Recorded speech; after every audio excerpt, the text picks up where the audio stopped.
Hello and welcome to the Roundhouse in Birmingham, a historic building that was recently restored and renovated in a joint venture between the National Trust and the Canal and River Trust. There can surely be no better place for a sit-down chat with the Chief Executive of the Canal and River Trust, Richard Parry. If you were very quick, you'll have spotted at the end of last week I popped a video up just for 24 hours asking if there are any questions people wanted to ask Richard, and in the short time that video was there were over, I think, 700 responses covering every single possible type of question you could possibly want to pose. Now, I had to take it down after 24 hours because I needed time to compile those into what we're going to ask today. And I'll tell you now that even after taking out duplicates, there were so many questions that it just isn't going to be possible to get through every single topic that was covered. Some of them weren't really chief executive type questions. I'm going to take those ones and do a separate video myself answering those. They were just questions more about the canals generally. And in the meantime, you might like to check out my website frequently asked questions page. I'll leave a link to that in the description below. But even after taking out those and taking out duplicates, I reckon we'd need about 6 hours, and Richard has very kindly given me 90 minutes, which I think actually for a chief executive is a fairly substantial chunk of time. So we are going to have to keep it tight and focused on certain subjects. So if your question isn't asked, I do apologise, there just isn't time. The final point, just before we get started, is that I haven't agreed the questions with Richard in advance. He hasn't seen them, other than being able to look at the comments as they were being made on that video. So he's effectively coming to this blind and doing it off the cuff. Right, let's get on with it. Richard, first of all, thank you very much for doing this. Let's dive in with some broad perspective stuff first. What do you perceive as the fundamental role of the Canal and River Trust, and what are your main milestones for the forthcoming years? We're the custodians of the waterways, so we're acutely aware of the responsibility to take this amazing historical network that's been with us for generations and ensure it can be enjoyed today and will be available for people to enjoy for generations to come. In essence, that's our role. What does that comprise? Well, it comprises, I think we see our strategy falling into two key elements. The first one is that sustainable future for the waterways, which is both their physical condition, but also the kind of financial model that will support them for the future. Secondly, it's about making sure they contribute to the quality of life today so that people gain benefit from them, that they value and appreciate them. And those are really two complementary objectives, because it is a costly network to look after, and we need that big groundswell of support to make sure we get the resources we need to deliver that vital role to sustain their future. I am going to come back to that later, of course. We'll drill down into that. For the moment, just what do you perceive as the biggest threats and indeed opportunities for the Canal and River Trust? You talked about money there, for example. Well, there are a copious number of both, actually. So threats, there's absolutely the threats of this being a very old network that was built miraculously almost in terms of the engineering, but it wasn't today's engineering. It was 200-year-old engineering. It is now being exposed to the kind of climatic conditions of the 21st century, more intense, more frequent extreme weather events, and ensuring that we keep this network resilient to all that's being thrown at it is a really critical priority for us. And that links to the money because, of course, doing that is, of course, constantly drawing on resources to repair things that go wrong, but also to make things resilient before they go wrong so that we protect the assets and protect the people both using them but also living alongside them. You know, our canals run through some of the most densely populated areas. They're built often on high embankments through deep cuttings, and it's really important we keep them safe for communities, our neighbours and the people using them. So that's one of the real threats, if you like. On the opportunities side, it's the fact we have got those millions of people on our doorstep. We run through some of the most deprived areas of the country. If we can unlock the potential that waterways have to encourage people to use them, to improve the quality of their life, address some of those sort of health inequalities that as a nation we're beset by, and at the same time provide somewhere that people can enjoy. Again, we'll definitely come back to the whole variety of users of that. I've made a note here that part of your funding, only part, comes from the government. You are having a review in, I think, 2027.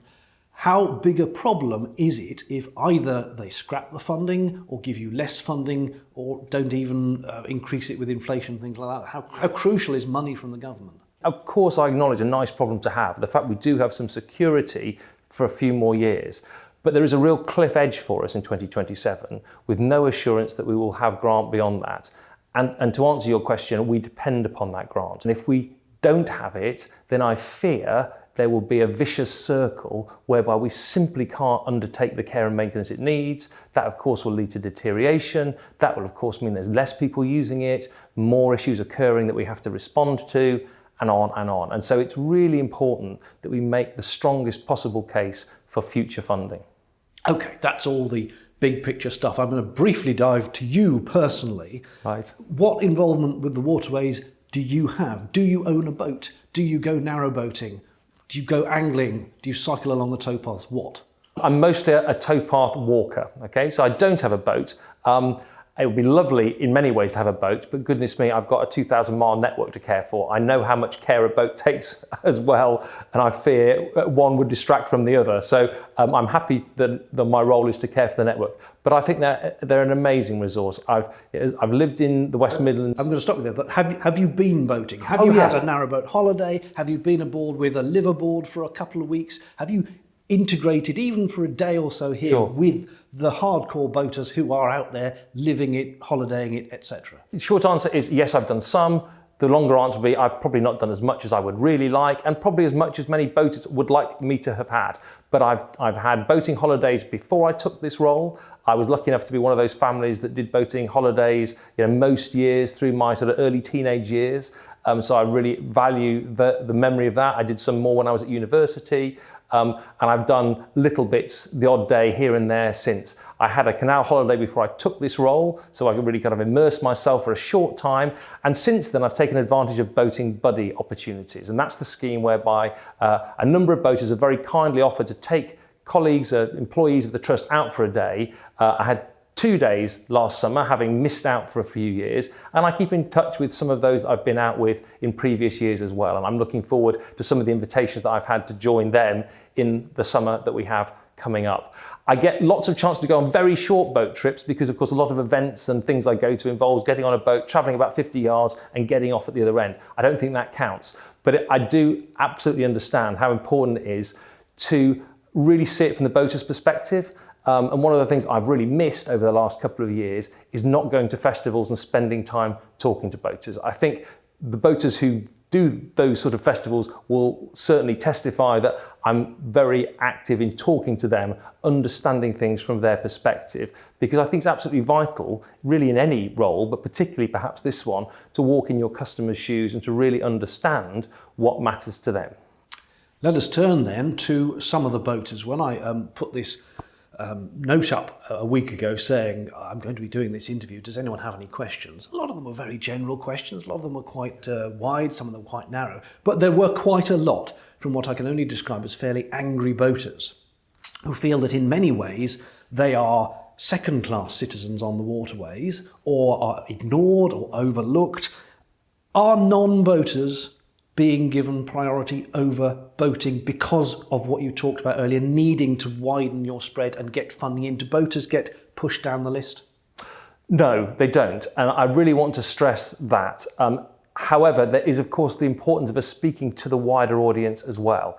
And it's been a real challenge to try and get that balance right, David. And I know from the feedback that you've shared, and as you anticipate that I would hear from others, that we obviously have not achieved that successfully. And so it has to be a priority for us to continue to engage in that effort to communicate and ensure that boaters don't feel, as you've described them, somehow neglected or forgotten or disregarded. Because the canals are here for boats. That's their primary purpose. That's actually where the vast majority of our effort and our money goes. There's roughly £200 million that we spend on the waterways. Much of that is delivering the infrastructure that boaters depend upon. So boaters are at the centre of what we're doing on a day-to-day basis. Very much sounds like you totally got it then. Yeah. So why is it that so many boaters think the Canal and River Trust isn't responsive and isn't listening and doesn't get what they're on about? Well, I think, and again, I admit this is something that we have to be humble about and respect the feedback and try harder, is we are speaking to a wider audience. So yes, a lot of our digital activity, our social media, a lot of our campaigns are looking to reach a wider audience. The people, the 9 million people nearly who live with canals on their doorstep, to mobilise their efforts, to engage them so they will support us. Because for government to fund us for the future, and not just government, any other funder who's looking to deliver impact and outcomes, we need to have this mass movement of people caring about their waterways. And as much as I value the 34,000 boat licence payers, and of course the others who are holiday boat companies and all the others, that isn't enough to make an impact on the people we need to draw funding from. And so we have to make this not one or the other, but both. Boaters as a priority customer base who contribute, I know significantly through their licence fees to the work of the trust, but actually that doesn't deliver what we need in aggregate to fund our work. And so we have to ensure that we are speaking also to those millions of people on our doorstep, because it's through that effort that we will gain the support that sustainable future I talked about depends upon. But is it going to be the case that whoever can throw more money at you, or indeed whoever shouts the loudest, is going to get your attention? It's not quite as expedient as that. I mean, clearly we have to listen to what funders' priorities are. Like any other charity, any other organisation, ultimately, you need to listen to those who are funding your work and be sure that you're sympathetic to what they need. But that's not an absolute position at all costs. So much of what we do is about balancing priorities. And so, we absolutely want to make sure that we're delivering on the priorities for all of the boaters that use the waterways. Absolutely. I don't think that's a contradiction with delivering some of the other objectives that other funders want as well. But it has to be in balance, in proportion, and where we have difficult issues, there are lots of occasions when we have potentially conflicting objectives, or at least tensions between what somebody wants to use the water for and someone else wants to use it for. We have to somehow work that issue to square that circle and deliver the best possible outcome in the round. That doesn't mean we can always satisfy every single audience, but it does mean we have to try very hard and be seen to be trying hard to achieve the best outcome overall for the waterways, particularly for the long term. There will be issues in the here and now. We have to resolve that, but we also have an eye on what do we want this to be like in 5 years, 10 years, 20 years time, and ensure that we build, again, to say the same words, David, forgive me, that sustainable future that means that actually it can be future generations who have the same access to the waterways as we do today. Let's turn to a specific subset of the boaters. You mentioned something like 35,000 registered narrowboats. About a quarter, I think I'm right in saying, are liveaboards, people whose boat is their home. It's not just a weekend thing or a holiday thing, it is actually where they live. Yeah. Now that means you're in a bit of a funny position, because you are both a canal trust looking after canals as a physical thing, but you've also got this semi-quasi landlord role, where what you're looking after is the infrastructure that people's homes are in. How do you reconcile that, and to what extent can you be a landlord, or is that not actually within your remit? Well, I think we would try and avoid the expression. I don't think we'd see ourselves in that regard, but I take your point. We have people living on the water. I mean, of course, that isn't new. People have always lived on the water, but I absolutely acknowledge that the character of that life has changed. And of course, some people who have permanent moorings live aboard, and of course, that means that they're travelling rather less. It means that we can perhaps serve them more easily because they're in one place for the most of the time. But of course, there are many others, and this is particularly where we've seen growth in people who are continuously cruising and living aboard. And that, of course, does mean there are different stresses and strains on the waterways, and we have to try and respond to that. But it's a very old network, to state the obvious. It's a very finite network, and our ability to be flexible isn't always as good as one might want. So we have to try to work within the constraints of the network to meet, to satisfy, to support that lifestyle as best we can. And I know there's lots of examples where we do that successfully, but I understand that there are particular issues that liveaboards have that they don't feel we've responded to as urgently, as quickly as we might have done. And I take that feedback. Certainly want to continue the dialogue that we have with liveaboards to ensure that we are responding to their needs and doing what we can to address them, and where we can't, to try and be honest and direct in our discussions about that, so we are communicating that we understand, even if we can't always meet the need in the fullest possible extent. Let us look at London, which is a particularly odd, in a sense, section of the canal, because everywhere else the canal is largely holidays and liveaboard. But in London, it's people living on boats because they can't afford houses. You don't necessarily go touristing through London. It's not on the cruising rings. It's not somewhere you'd immediately gravitate towards a narrowboat holiday. And there are so many people now, young people, old people. The boats are moored 2 or 3 abreast. It's massively overcrowded. And the facilities seem to be getting fewer for the boaters in terms of water and LSAM points and things like that. And there's more and more boats. What are you going to do? Are you going to be able to cap the numbers? This can't go on as it currently is trending, can it? Well, I leave for others to make that judgment, David, and I wouldn't agree with everything that you've said, but I absolutely do understand that there's an increasing pressure on London because it is a place where people are choosing to live aboard their boats, and it is part of our challenge to respond to that. But of course, the water space is finite. There's little possibility of us opening a new marina in the centre of London, to state the obvious. So we have to do our best to manage that pretty sort of precious resource that there is within London. And that does mean trying to make sure that the balance of different uses is in proportion. It does mean that we try and provide facilities where people will need them. That's a real challenge in London because of the premium on that space. They're all scrabbling for facilities. They're all queuing up 10 in a line for the water points. Can you not put more in and make more facilities available? Because the demand is there. Yeah. It's not going away. Well, we are committed to providing more. We've said as part of our London mooring plan that we will provide additional facilities where we can. And there are some recent examples of that happening. Now, it isn't going to be possible for us to have as much flexibility as we would want to provide them exactly where people would want. London is not that sort of city that will accommodate that, but we are doing what we can to provide those facilities where it is possible. We even trialled things like sort of mobile boats to reach people, where we can offer that service, whether that's collecting waste or whatever else can be supported. So we are trying to work with the boating community to be creative in addressing the need, because ultimately physical facilities are not going to be possible in the heart of London. There are places perhaps further out where there are opportunities, and we're certainly looking at those as part of that London mooring plan. The NBTA have a very specific view that you are reducing mooring spaces and in a sense trying to cleanse the less desirable boaters and boats off the system, the ones without the posh shiny boats.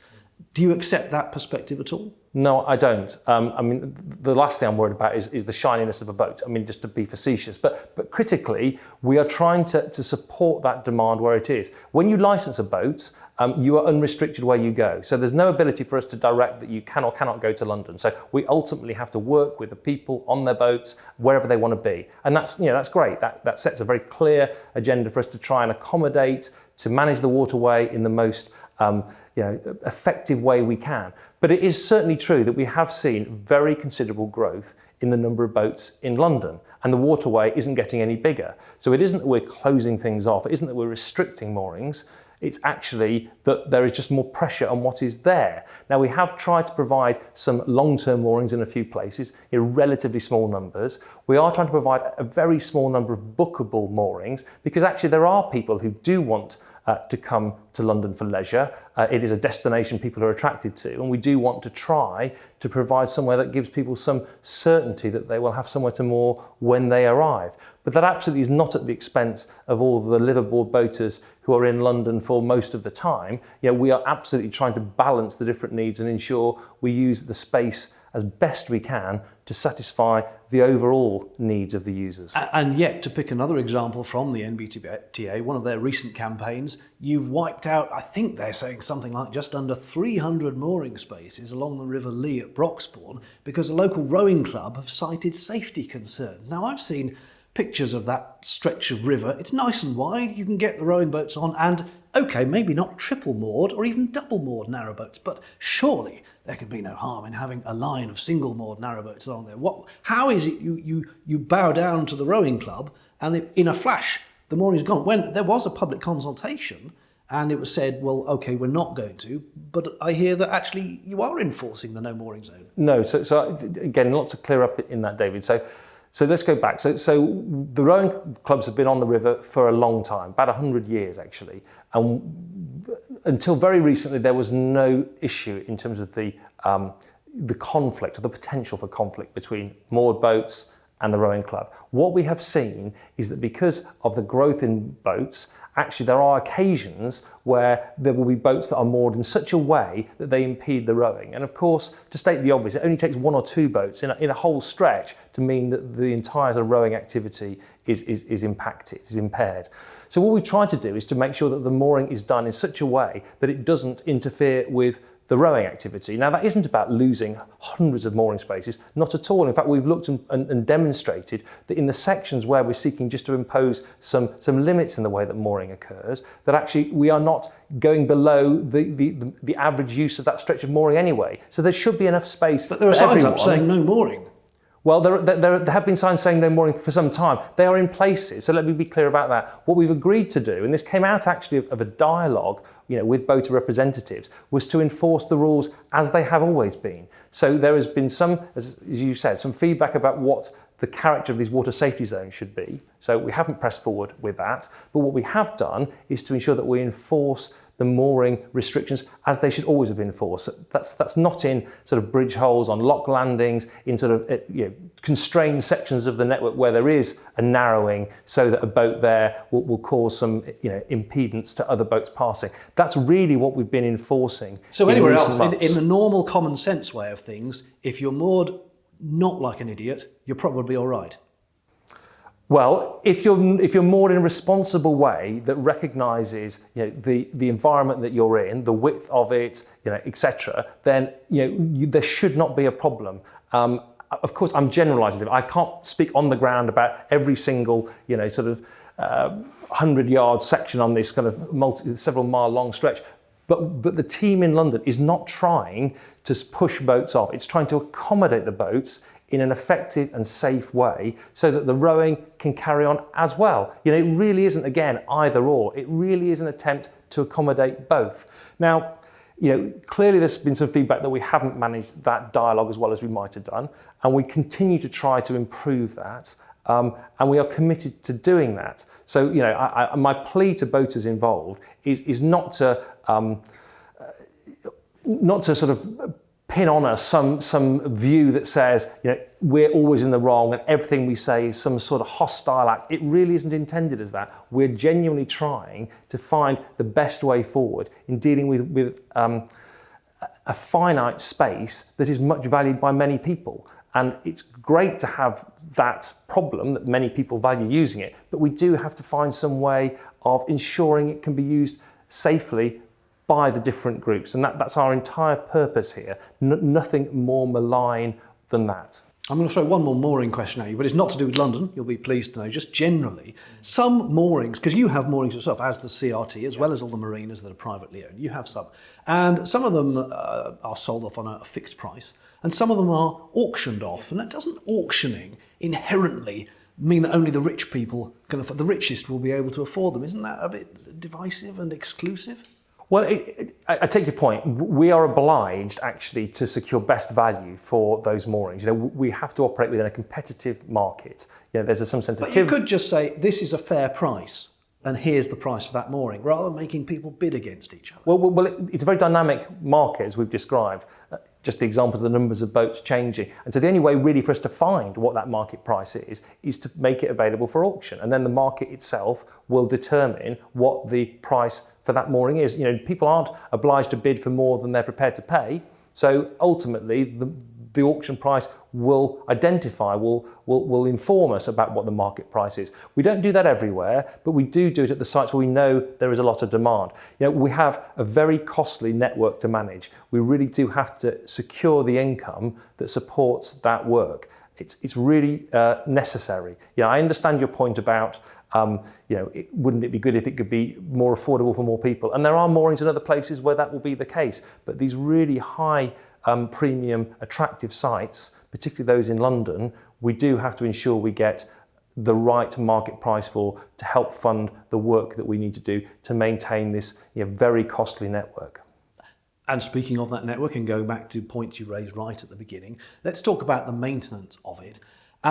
It is many hundreds of years old, as you've said, and it's kind of original. I mean, bits have been replaced, but in essence, it's as it was. Yeah. And you're repairing it with essentially the same technology. The lock gates and the mechanisms are the same, but it's in a bit of a state, isn't it? Notwithstanding all the maintenance, and I've seen the maintenance that goes into making the lock gates, and I've been out with crews who do the repairs. But notwithstanding all that, you've got leaky locks, you've got towpaths crumbling, you've got vegetation overhanging all over the place, you've got reeds and rushes ingressing on the navigation. Why is it so bad?